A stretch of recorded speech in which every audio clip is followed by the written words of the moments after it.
Hi everyone, my name is Lauren Silva and today I have with me Dylan Floyd. Dylan Floyd is a local Los Angeles real estate agent. He also played collegiate level basketball where he was the captain of his team. So I felt like he'd be the perfect person to have with me today. So thank you for being with me.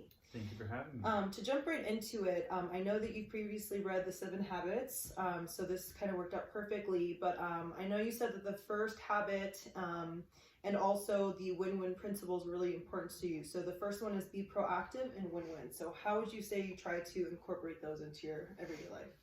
Yeah, so I think being proactive is very important, whether you're speaking of business or relationships or whatever it might be. Being proactive and taking action and taking initiative is one of the most important skills that you can learn.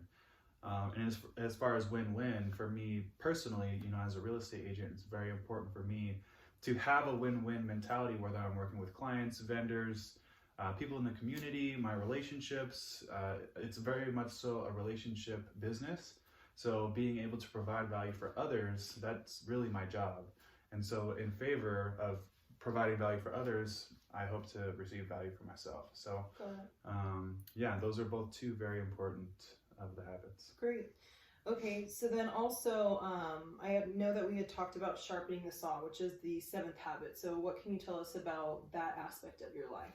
Yeah, so sharpening the saw, being proactive about, reading and staying on top of your health and fitness and, working on your relationships, doing those little things, and then, taking a step back and analyzing everything and recalibrating and trying to figure out the areas that you need to improve on and to continue sharpening your saw. Right.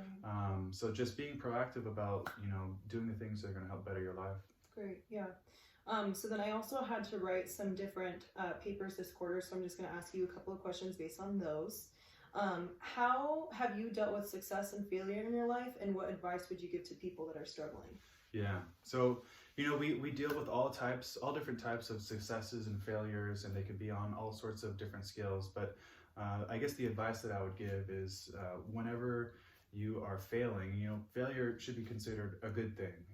Whenever we fail, we learn. So the more times that you can fail, the more of a chance that you'll have at succeeding. So it's really important to take whatever failures and turn that into a learning experience and learn whatever it is that you're struggling with or whatever shortcoming it is, and then to, sharpen the saw and be proactive about working on those skills and improving on them. And then the more that you improve on those skills, it'll eventually turn into success. And so with success, you just analyze what you're doing well at and keep sharpening those skills so that you can continue and further your success. Great. So awesome. And so then in terms of ethical and non-ethical practices in business, can you give a time where you experienced something that was unethical and how you navigated that? Yeah, so unfortunately you do see a lot of unethical practices in the workplace and in the business environment. But for a specific example, there was a company that I used to work for. I won't name the company that I used to work for, but they used to try to use scare tactics in the way that they did sales. So they would try to manipulate their customers and try to scare them into eventually buying the product. So, it's very unethical, it's very manipulative. And, when you think back on those companies, those are probably the companies that you'll try to stay away from because you know that they have those unethical practices. So it's very important. Got it. Great. So as a leader, could you give an example where you feel like you had to adapt to your followers or the people you were leading? Yeah, as a leader, this is a skill that you have to learn, from the get-go, because you're going to be leading all different types of people from all different types of walks of life.